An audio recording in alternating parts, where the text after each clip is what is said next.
Let's go!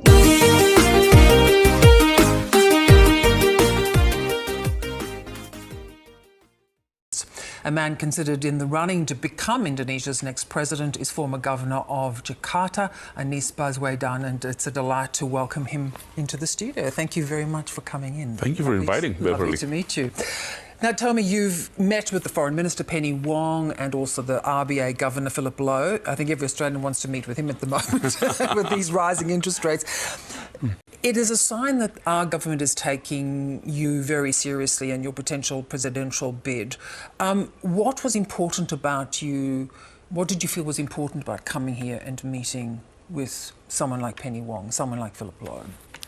Yes, indeed. I'm delighted with the invite from the Australian government to visit. And we both were neighbors and we'll always be neighbor. And we had worked closely on many issues. And the invite here gave me an opportunity to reconnect with many friends, academia, people in government, as well as business communities, for exchange of views. We share similar challenges in the region. Give us an idea of what are those challenges in your mind? For example, we are experiencing challenges in the environmental issues. Climate change is definitely an issue that we have to tackle together. And then about growth and prosperity in the region. And then also balance in terms of stability in the region. So many of that, and it's always good to hear a perspective of our neighbors. And I truly appreciate Australia's stance on many issues that Indonesia is facing, and including, which is always repeated, the importance of having an integrated territorial in Indonesia. And Australia has repeatedly saying that we supported an integrated Indonesia, and that is important for us too. Yeah. And on the other hand, you know, we would like to see more people-to-people exchange. I think on the G2G partnership has been very strong. I think this is among the highest of all time. And then the business-to-business need to grow even further. Yes, we do, because, I mean, that has been a criticism of President Widodo, that the development, the potential development business-wise between Australia and Indonesia has not really cemented itself. Is that a priority for you? I think so. I think we would like to see more business engagement between Indonesia and Australia. If I'm not mistaken, Indonesia is ranked 13th as Australia business partner. We'd like to see that go up a lot higher. And we need to be on the top 10 of Australia's business partners. And for that, I think we really need to start not only just inviting Australians to come and invest in Indonesia, or we import more from Australia, but I think it's also important to underline that harvesting partnership in business, partnerships in government relationship, need to start from people-to-people engagement. But don't you think it also needs to have the right climate? Not too much bureaucracy, not too much red tape. You need those, of course, those safeguards, but you need it to be accessible, which often is a struggle for Australian businesses in Indonesia. On the other hand, we have engagement quite extensive with business partners from different countries. So I think it is also about how we view each other, as that we need each other, and we are the closest neighbors. For Australia, Indonesia is the closest to the north, and for us, whenever we're looking to southeast, it's Australia. And I think the feeling of closeness need to be strengthened. And I think that is the area which, you know, based on our conversation in Sydney, in Canberra, and today, I believe that is the message that we need to echo even louder. Let's talk a little bit about the divisiveness of politics in recent years. We see it still going on in America, awful divisiveness. We had a period here in Australia which seems to be easing a little bit. You have been very heavily criticised for a very divisive campaign when you ran for governorship, and won, because you teamed up. You played the religion card, and it's kind of haunted you ever since. Do you regret it? Let me put it this way. Whenever you have an election, and then you have competing candidates, If you give you one example, if the candidates were different in terms of gender, one male and one female, then gender issue will dominate the conversation. It can be the divisive factors. But you could, you could have played the bigger man. Let me continue that. And then if the candidates come from different ethnic groups, then ethnic issue can divide. And even sometimes when you have a referendum where there is no person, there is no faith involved, it can be divisive. Look at the Brexit, for example. It was divisive there. There is no person, there's no religion, there's no faith in there. So that is the same thing. When there is a Muslim candidate and a Christian candidate, then religious issue come into equations. So what happened? How you play that card can be a very, very subtle, very, you know, not ugly, not nasty. During election, every side always label the other side in every elections. That was in 2017. I have completed my term now, 5 years, and I didn't challenge those labeling at that time because I don't want to challenge statement with statements. So what I did is I worked 5 years in Jakarta and truly provide equal opportunity, equal treatments to all religious groups and any religious group.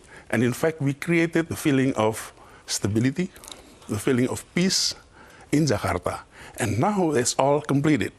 So I'm inviting everyone to judge me not based on assumption, but based on record. So in this, you know, you've got the backing of 3 considerable parties. One, again, is a conservative Islamist group, Islamist party.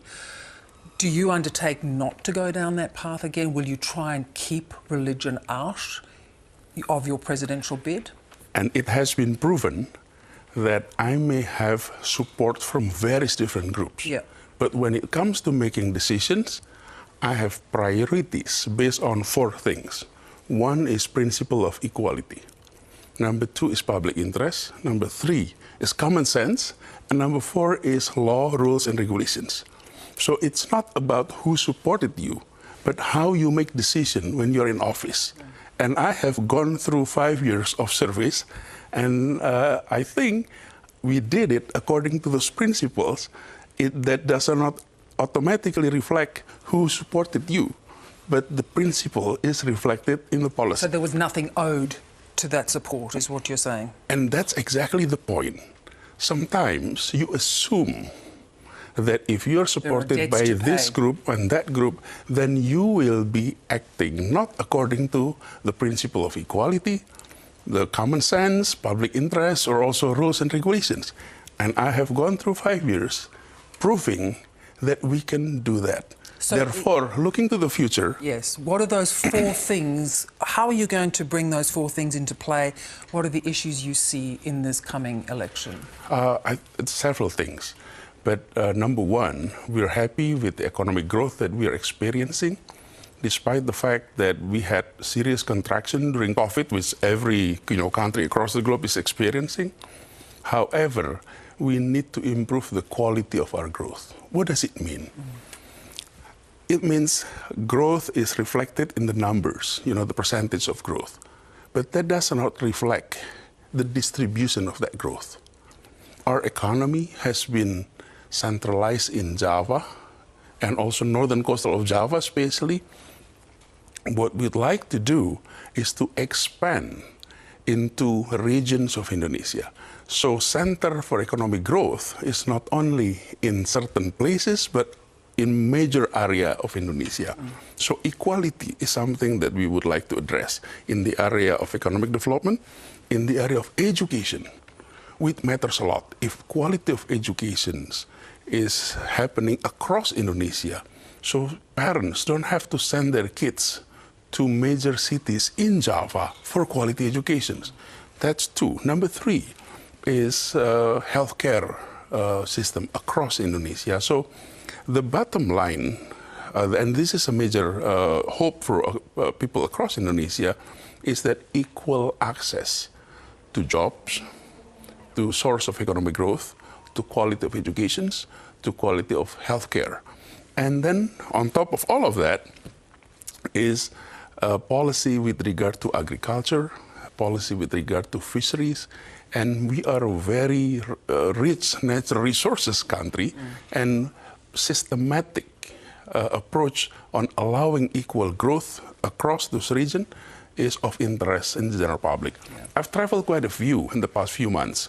I ended my term in October, and since then I travel a lot, and people were saying we're happy with the economic growth, but we would like to see more distributions aspect of that, so that household across Indonesia will experience growth the way the national level growth is being reflected in the statistics. Better standard across the board. Let's go. I want to finish where we started, and that was where you talked about balance in the region. You know, how do you feel about China's growing influence and grab for power? Indonesia has, you know, is beholden to China on a number of big projects. Is that a concern to you?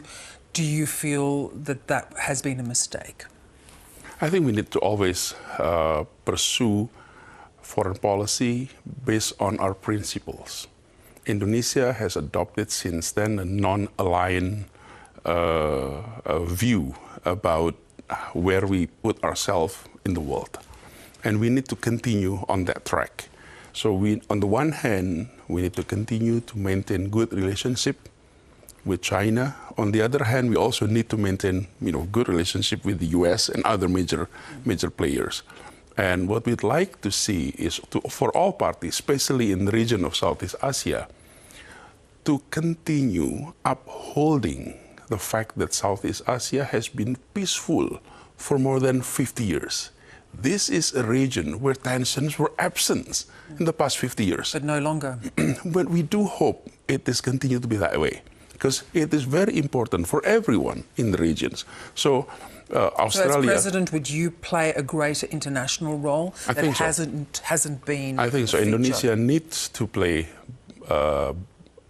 more active roles in the international arena, and that we need to be active based on our principles. So foreign policy does not always reflect more transactional approach, meaning it is not only about how much money foreign countries are coming into us. It is not only about trade, but it is about our contributions in sustaining peace and stability in the regions and across the globe. And Indonesia, as the fourth largest country in the world, need to play bigger role in that. Part. Oh yeah, and especially in Asia. You know, we're talking Southeast Asia. We're almost 40% of the population in Southeast Asia. Voice. So we definitely need to be a little bit assertive and more active. We look forward to watching you proceed down this path, and it's really great to have had you with us. Thank you so much. Thank you for having me, Beverly. Pleasure.